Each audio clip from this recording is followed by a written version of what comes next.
오늘 하나님께서 우리에게 주시는 말씀은 사도행전 10장 30절로 35절 또 44절 48절 말씀입니다.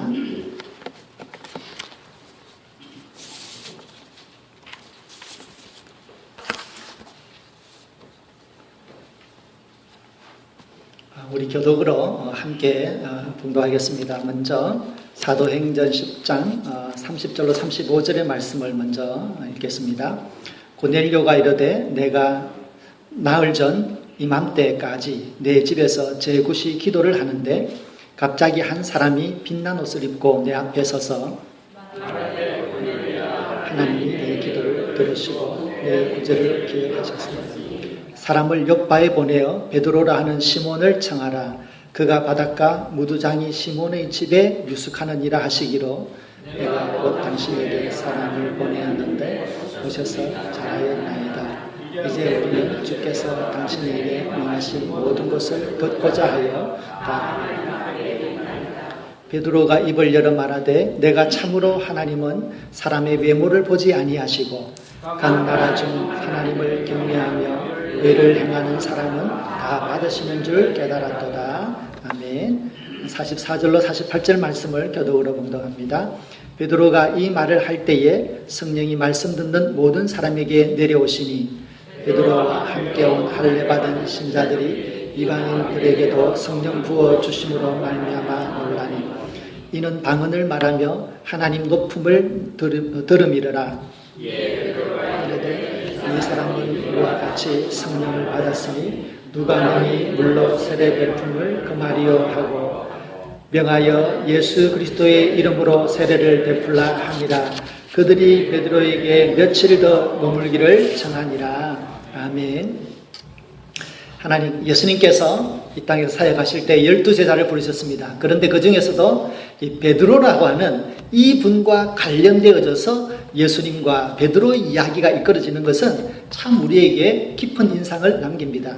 처음으로 베드로가 등장하는 것은 예수님께서 베드로를 부르시는 사건입니다. 내가 너로 사람을 낚는 어부가 되게 하겠다. 그물질하고 고기를 잡는 그에게 사람을 낚는 어부가 되게 하겠다고 그를 부르셨습니다. 그리고서 3년을 교육하셨습니다. 그리고 3년이 다 돼갈 즈음에 제자들에게 물었습니다. 너희는 나를 누구라 하느냐? 그때 베드로는 자신 있게 그동안 3년 동안 예수님을 옆에서 지켜보고 예수님의 말씀을 배웠던 그것을 기본으로 해서 그는 하나님 앞에, 예수님 앞에 이렇게 고백합니다. 주는 그리스도이십니다. 살아계신 하나님의 아들입니다. 그렇게 예수님에 대한 신앙을 고백했을 때 예수님께서는 그동안의 3년 동안에 고생한 것에 대한 마치 보상을 받는 듯이 기뻐하시면서 이렇게 말씀하셨습니다. 시몬아, 내가 복이 있다. 이것을 너에게 알리는 것은 사람이 아니라 하나님이시다. 이렇게 말씀하십니다. 그리고 나서 아주 예언적 의미가 담긴 중요한 말씀을 그 다음에 하십니다. 마태복음 16장 18절로 19절 말씀을 같이 한번 읽어보겠습니다. 또 내게 이르노니 너는 베드로라. 내가 이 반석 위에 내 교회를 세우리니 음부의 권세가 이기지 못하리라. 내가 천국 열쇠를 내게 주리니 내가 땅에서 무엇이든지 매면 하늘에서도 매일 것이요 내가 땅에서 무엇이든지 풀면 하늘에서도 풀리리라. 아멘. 우선 예수님은 베드로에게 복되다 하시면서 먼저 이름을 바꾸셨습니다. 그전까지 이름은 시몬이었습니다. 그런데 예수님이 이제는 시몬이 아니라 베드로다, 반석이다 라고 하는 그 이름을 붙이셨습니다. 그래서 그 반석 위에 나의 교회를 세우겠다 하셨습니다. 그런데 여러분, 예수님과 함께 지내는 그 3년 동안의 삶 속에서 베드로가 정말 반석처럼 보여졌던 때가 있었습니까? 그는 결코 반석이 아니었습니다. 그는 언제나 이리저리 휩쓸려 다니는 시몬이었습니다. 그리고 예수님은 또 그에게 말씀하셨습니다. 내가 이 반석 위에 교회를 세운다라고 하시고 나서 그 다음에 19절에 보시면 내가 천국 열쇠를 너에게 준다라고 하였습니다. 그래서 그가 땅에서 매면 하늘에서도 매이고 땅에서 풀면 하늘에서도 풀린다라고 하는 그 영적인 권세를 너에게 준다라고 하셨습니다. 이것은 마치 예언과도 같은 말씀이었습니다. 그런데 예수님의 3년 동안의 삶, 그리고 예수님께서 부활하시고 나서 이 땅에 40일 동안 계시는 그때 동안에 제자들과 베드로를 보자면 그들은 정말로 천국의 열쇠로서 살아가는 삶이었느냐? 그러지 않았습니다. 그들은 정말 자기 한 몸 간수하기 위해서, 자기 한 목숨 구제하기 위해서 이리저리 숨어 다니는 그런 초라한 사람이었습니다. 예수님께서 베드로를 사람을 낚는 어부로 부르시고, 그리고 반석으로 세우시고, 그리고 천국의 열쇠를 주셨지만 베드로의 삶에는 그런 모습은 조금도 찾아볼 수 없었습니다. 예수님의 이름도 잘못되었고, 예수님의 축복도 잘못되었고, 그 예언적인 성격의 말씀도 사실은 잘못된 것이었습니다. 그런데 문제가 달라지기 시작했어요. 예수님께서 승천하시고 나서 그들이 오순절날 하나님의 성령으로 충만하였습니다. 그들이 성령 충만하고 난 다음에 그들이 이제부터 살아가는 삶은 예전과 전혀 다른 삶을 살아가고 있었습니다. 그래서 우리는 사도행전 속에서 사도 베드로가 그가 초대교회에서 어떻게 하나님의 말씀을 전하면서 초대교회의 반석과 같은 삶을 살았는지, 그가 복음을 전할 때에 안전병이가 일어나고 심지어는 죽은 사람이 살아나는 정말로 하늘에서 풀려지고 무겨지는 그런 천국의 권세가 그에게 있다는 것을 보게 되었습니다. 그는 정말로 하나님의 사도였고 예수님의 사도였습니다. 예수님이 그에게 두었던 그의 예수님의 그 희망들, 예수님의 예언적인 성격의 말씀들이 그에게 다 이루어진 것입니다. 그런데 여러분, 여기서 이 본문을 다루면서 교리적으로 제가 조금 정리해야 될 것을 먼저 한 가지 정리를 하고 넘어가겠습니다. 우리가 지금 읽었던 이 마태복음 10장에 보면은 이 반석 위에 내 교회를 세운다라고 했습니다. 그리고 천국의 열쇠를 너에게 준다라고 했습니다. 이때 분명히 예수님의 눈빛은 베드로를 쳐다보고 있었습니다. 그래서 로마 캐톨릭 교회에서 하는 말이, 예수님께서 첫 번째로 이 로마 교회의 교황으로 예수님께서 베드로를 세우시고 그 베드로에게 이 교황의 수권을 주었다. 그리고 천국에 이르는 복음의 권세를 그에게 주었다. 그래서 그 베드로가 우리 교회의 첫 번째 교황이 되고 2대, 3대, 4대 내려온다. 그래서 지금 프란시스 교황은 몇 대일까요?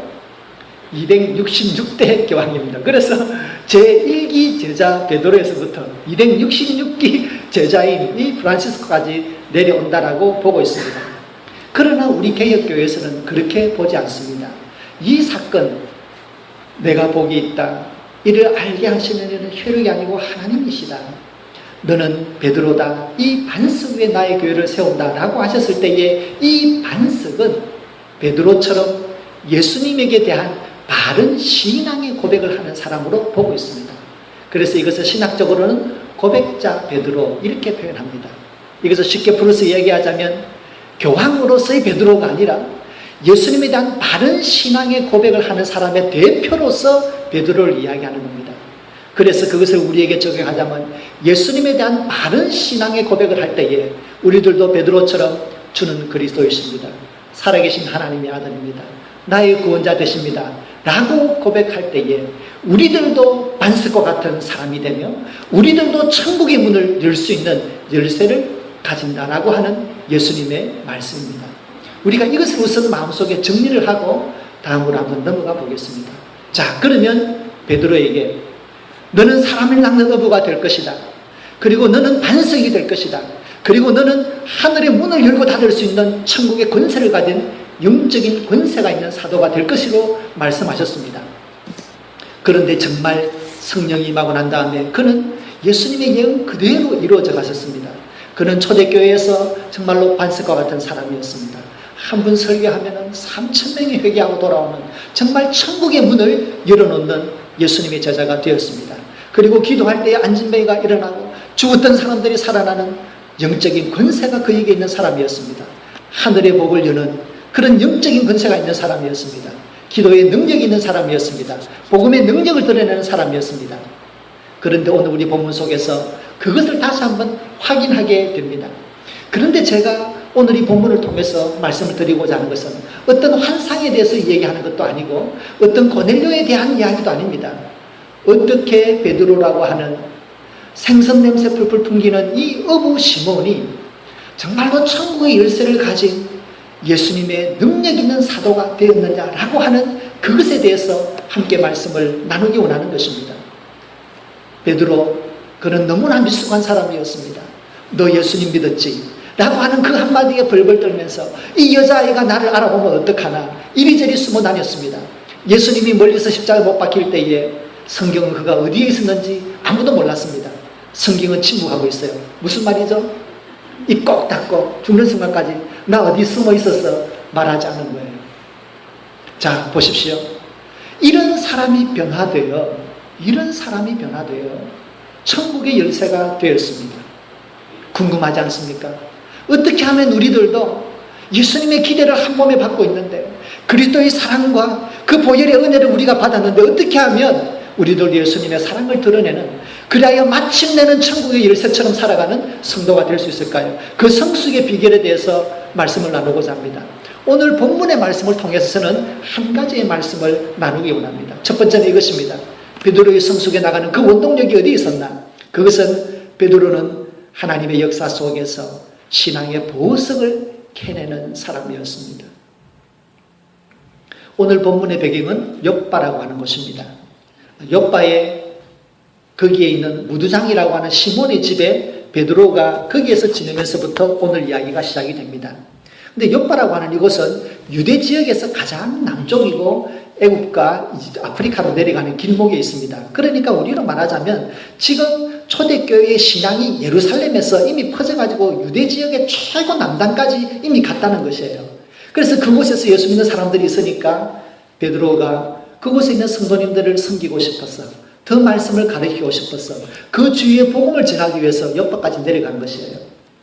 내려가서 교회들을 모아놓고 복음을 전할 때에 누군가가 베드로를 자기 집에 초대했습니다.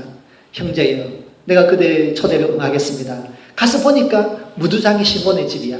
근데 여러분, 무두장이라는 게 뭡니까? 가죽 세공업자죠. 죽은 동물에게서 가죽을 벗겨서 사람이 쓸 수 있는 가죽 제품을 만드는 사람입니다. 그러니까 율법적으로는 이 사람은 철저하게 부정한 사람이에요. 뭐 씻는다고 부정한 것도 아니고 이거는 그냥 부정한 사람이에요. 그런데 베드로는 그 부정한 사람의 집에 형제여 하면서 형제의 사랑으로 그대로 받아들이고 들어갔습니다. 그곳에서 아침에 지붕에 올라와서 기도할 때에 하나님께서 그에게 환상을 보여주셨습니다. 환상 중에 하늘로부터 큰 보자기가 내려오는데 거기에 이 세상에 있는 모든 종류의 짐승을 다 보게 됩니다. 그때 한 음성이 그의 마음속에 들려옵니다.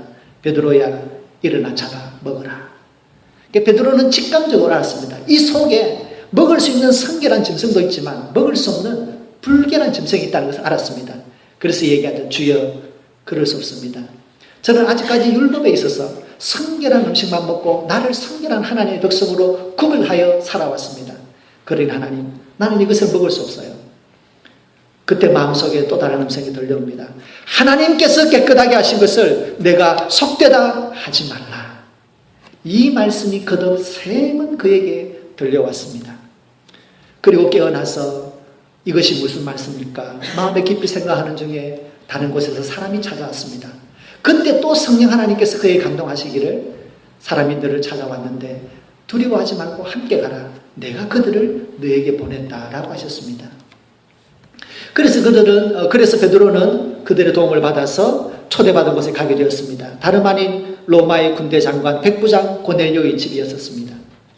그래서 고넬료에게 왜 나를 불렀습니까? 물어보니까 고넬료가 자기가 기도 중에 천사를 만난 이야기를 하면서 천사께서 당신을 부르라고 해서 내가 초대했습니다. 이제 우리가 주님께서 주신 말씀을 듣기 위해서 여기에 있습니다. 우리가 하나님 앞에 있습니다. 이렇게 고백을 합니다. 그 초대의 말씀을 듣고서 베드로의 마음속에 큰 믿음의 깨달음이 있었습니다. 34절 35절 말씀을 함께 읽겠습니다. 베드로가 입을 열어 말하되 내가 참으로 하나님은 사람의 외모를 보지 아니하시고 각 나라 중 하나님을 경외하며 의를 행하는 사람은 다 받으시는 줄 깨달았도다. 하나님의 인도하심 속에서 하나님이 어떻게 역사하시는지 그 은혜의 원리를 깨달았도다. 그렇게 얘기합니다. 그리고 그가 과감하게 자기가 믿고 경험하고 자기가 알고 있었던 예수 그리스도에 대한 복음을 전하여 주었습니다. 복음이 선포되는 그때에 그 자리에 성령 하나님께서 모든 사람들에게 강력하게 임하였습니다. 고넬료뿐만 아니고 그의 부인도, 아이들도, 가족들도, 친척들도, 거기에 복음을 듣는 모든 사람들에게 성령이 임하였습니다. 성령이 임한 것뿐만 아니라 성령 하나님께서 그들에게 방언의 은사를 주셔서 방언이 열리면서 거기서 하나님을 찬양하는 사람, 이야기하는 것을 하나님에게 찬양하고 하나님에게 영광 돌리는 그 방언의 음성을 듣게 된 것입니다. 그것은 초대교회에서 오순절날 성령이 임했던 것과 같이 동일한 성령의 역사가 일어났다는 것입니다. 그 사건을 바라보면서 베드로는 또 이런 신앙의 깨달음을 이야기하게 됩니다. 47절 함께 읽겠습니다. 이에 베드로가 이르되 이 사람들이 우리와 같이 성령을 받았으니 누가 능히 물로 세례 베품을 금하리요. 누가 하나님께서 하나님의 자녀로 받아들인 이 사람들을 감히 인간의 제도를 가지고 이 사람을 거부할 수 있을까? 하나님께서 받으신 하나님의 자녀들을 율법이요 인종이요 비유대인입니다 라고 하면서 그들을 물리칠 수 있을까? 세례를 주고 그들을 하나님의 자녀로 받았습니다. 하나님의 천사가 고넬료를 찾아간 사실, 그리고 성령 하나님께서 그들 가운데 임하였던 이 역사의 사건을 바라보면서 베드로는 그 속에서 하나님께서 모든 사람을 복음 안에서 품으시는 하나님의 구원의 은혜와 그 사랑을 발견하게 된 것입니다. 여기에서 믿음의 자녀, 믿음으로 하나님의 자녀가 된다라고 하는 그 복음의 진리를 캐게 되었습니다. 제자 베드로는 자신의 삶 한가운데서 일어나는 이 하나님의 인도하심과 역사 속에서 신앙의 진리, 그 신앙의 보배를 캐낼 줄 아는 사람이었습니다. 여러분, 믿음이라고 하는 것이 믿음과 함께 깨달음의 은혜, 지혜가 있어야 되는 것입니다. 왜입니까? 하나님께서 어제보다는 오늘 더 우리를 깨우쳐 주시고 더 사랑하시기 때문입니다. 그래서 우리가 몇십 년 전에 예수님을 믿을 때보다 지금 그 사이에 하나님의 은혜도 깊어지고 하나님의 인도하심도 더 선명해지고 하나님께서 우리에게 기대하시는 그 그리스도를 닮아가는 모습도 더 닮아가지는 것입니다. 중국의 고대 서적 중에, 지혜서 중에 대학이라고 하는 책이 있죠. 거기에 이런 한자가 있는데요. 제가 한번 준비해 보았습니다. 제가 한자를 아는 건 아니지만 하여튼 제가 찾아서 제가 이 말씀을 한번 나누기 원합니다. 경물치지 성의 정신이라고 하는 대학의 한 구절이 나옵니다. 경물치지, 사물에게로 다가간다 그 말이죠. 사물에게 다가가서 이치를 깨닫는다는 겁니다. 사물의 이치 속에 편견 없이 다가가서, 여기서 격자라고 하는 것은 그냥 가는 것이 아니라 달려가는 거예요. 사물에 땅 부딪힌다는 겁니다. 어떤 편견도 없이 지식에 대한 갈증을 가지고 사물을 자세히 들여다보니까 그 속에서 지식을 깨우치게 된다는 겁니다. 성의 정신, 온 정성의 정성어린 마음을 가지고 있으면 바른 마음을 이루게 된다. 다시 말해서 바른 마음의 자세, 그러니까 경물치지라고 하는 것은 지식과 지혜의 수준을 이야기하는 것이고요, 성의 정심은 마음의 동기를 이야기한다고 볼 수 있겠습니다. 머리로는 사물의 이치를 구하고 마음으로는 이 사물의 질서 앞에 바른 마음의 동기를 가지고자 했습니다. 이것이 옛날의 사람들의 지혜였죠. 그런데 이 다음에 더 재미있는 말이 이어집니다. 그게 무슨 말이냐면은 수신, 제가, 치고, 평천하 이렇게 나옵니다. 수신이 무엇입니까? 한 사람의 사회인이 그 사회 속에서 자신의 몸가짐을 바로 가지는 것, 바른 몸가짐을 가진 한 사람이 되기 위해서는 경물치지 성의정신해야 한다는 것입니다. 세상의 이치도 사회에서 바른 사람이 되려면 사물 속에서 지식을 얻기 위해서 편견 없이 바라보고, 그리고 자기 마음을 돌아보아서 정성을 다하여 바른 마음의 동기를, 바른 마음을 가지고자 노력하는 것이 세상의 이치일진데, 하물며 하나님의 사람으로, 예수님을 믿는 사람으로 우리들의 삶 속에 하나님이 수없이 베풀어 주신 그 삶의 은혜, 우리의 삶의 그 수없는 신앙의 금맥과 같은 그 보석들, 그것을 바라보면서 아무렇지도 않게 왔다 갔다 한다면 그리스도의 몸과 피 속에서 담겨져 있는 그 귀한 신앙의 진리와 보배들을 찾아낼 수 없다면 우리는 눈 감고 살아가는 사람인 것입니다. 여러분, 우리의 삶을 돌아보십시오. 우리의 삶이 지금까지 이렇게, 지금 비록 이 자리에 있는 이 모습이 있기까지 하나님께서 우리에게 얼마나 많은 사람들을 만나게 하시고, 얼마나 많은 설교를 듣게 하시고, 얼마나 많은 사건들을 지나게 하시며 오늘 이 자리에 있게 하셨습니까? 그 속에서 하나님의 섭리와 하나님의 은혜와 말할 수 없는 하나님의 그 정미한 그 은혜 인도하심 속에 우리들이 살아왔습니다. 그러므로 우리는 우리의 삶의 자리를 자세히 들여다보면 그 속에서 하나님이 우리를 인도하시는 이치를, 신앙의 진리를 깨닫게 될 것입니다. 여러분, 우리는 이미 성경에 대한 지식도 많습니다. 신앙에 대한 경륜도 있습니다. 그런 차원에서 보자면 이미 우리는 천국의 열쇠를 가지고 있습니다. 우리는 우리 주위 사람들에게 정말 복음으로 말미암아 복음을 들려줌으로 천국의 문을 열어서 그들에게 하나님의 나라로 인도할 수 있는 충분한 신앙적인 자질을 이미 가지고 있습니다. 문제는 우리들이 그 천국의 문 앞에서 믿지 않는 사람들에게서 그 문을 활짝 열면서 이것이 복음입니다, 이것이 생명입니다, 이것이 하나님의 사랑입니다 라고 외칠 수 있는 우리의 신앙의 담대함이 필요한 것입니다. 여러분들 중에서 많은 분들은 6.25 전쟁을 겪었을 것입니다.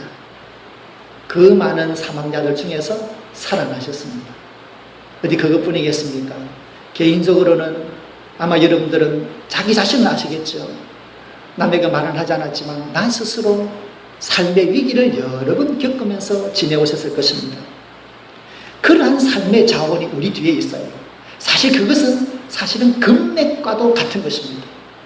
근데 그 금맥을, 그 신앙의 금맥을 우리 둘이 깔고 있는데 우리들이 우리의 삶 속에서 하나님이 주시는 그 진리를 캐내는 것은 우리의 몫인 줄로 압니다. 그러려고 하면 우리는 우선 성령의 충만, 사도 베드로처럼 성령의 충만이 필요하겠지요. 그리고 무엇보다도 겸손한 마음으로 우리의 삶을 바라보면서 하나님께서 나를 어떻게 인도하셨나라고 하는 정말로 우리의 삶으로 다가가는 그런 신앙의 눈이 필요하겠습니다. 성도 여러분, 우리들이 누군가의 희생으로, 누군가가 우리를 위하여 천국의 문을 열어줌으로 우리들이 이 신앙을 받았습니다. 이제 우리들도 다른 사람에게 천국의 문을 열어주는 천국의 열쇠로서 살아가야 되겠습니다. 우리들이 가진 것이 많든 적든, 우리들이 예수님을 아는 것이 얼마나 체계적이든 풍성하든 상관없이, 그래서 나의 삶 속에 감춰져 있는 그 믿음의 보석들, 하나님의 은혜의 그 보석들을 캐어내어서 우리 주위에 있는 분들과 나누어서 정말로 숨겨져 있는 하나님의 백성들을 구원하는 천국의 열쇠와 같은 삶을 사시기를 예수님의 이름으로 축원드립니다. 그런데 여기서 우리가 한 가지 생각할 것은, 예수님은, 하나님의 은혜는 반드시 순종하는 그 자리에, 그곳에서 하나님의 뜻을 밝혀보내십니다. 하나님께서 베드로를 고넬료의 집에 보낼 때 첫 번째로는 따라가라 하셨습니다. 따라가면 그곳에서 무슨 일이 일어날지, 어떤 일이 준비되는지 아무런 말씀 안 하셨습니다. 순종하고 따라갔습니다. 따라가 보니까 그곳에 이미 하루 전에 천사가 그의 마음을 열었고 그들의 마음을 준비를 하고 하나님 앞에 서 있는 자세로서 말씀을 기다리고 있는 것을 보게 되었습니다. 여러분, 우리가 믿음 가운데 순종이 이렇게 중요한 것입니다. 순종은 우리의 믿음을 쌓아가는 데 있어서 가장 근본적인 한 가지 이렇게 한 걸음 한 걸음 나아가는 그 바로 걸음걸이입니다. 성도 여러분, 우리는 하나님께서 우리를 통하여 우리 주위에 천국의 문, 복음의 문을 열어나가실 때에 정말로 우리가 알든 모르든 정말 우리가 믿은 그 믿음을 담대하게 말함으로 정말 예수님께서 우리를 통하여 천국의 문을 열어나가는 그런 천국의 열쇠로서 삶을 다하시는 우리 복된 성도들 되기를 예수님 이름으로 축원드립니다. 기도드리겠습니다. 하나님 아버지, 감사합니다. 이방인 율법으로부터는 떠나 있고 하나님의 선민들을 핍박하는 저 로마의 군사였지만, 그러나 하나님을 경외하고 복음을 받아들일 때에 하나님께서 맞아주셨습니다. 이렇게 천국의 문을 열어나가는 그 길에 사도 베드로를 사용하셨습니다. 하나님, 우리들도 누군가가 우리에게 천국의 열쇠가 되어 주어서 우리에게 복음을 전하여 오늘 같은 믿음의 자녀로 살아가고 있습니다. 하나님, 저희들 스스로도 다른 사람을 위한, 숨겨져 있는 하나님의 백성을 위한 천국의 열쇠가 되어서 하나님 앞에 복음의 문을 여는 그런 삶을 살아갈 수 있도록 우리를 담대하게 붙들으시기를 바랍니다. 하나님 아버지, 우리의 삶이 하나님의 축복의 금광이었습니다. 우리가 서 있는 이 삶의 터전이 정말 세상이 그토록 바라는 다이아몬드와 금광 위에 서 있다는 것을 알게 되었습니다. 하나님, 우리의 삶 속에 주어진 이 놀라운 은혜와 사랑을 날마다 하나님에게 감사하며 이 신앙의 고백을 주위 사람들과 나누어서 하나님의 은혜의 증인되게 하여 주시옵소서. 예수님의 이름으로 기도드립니다.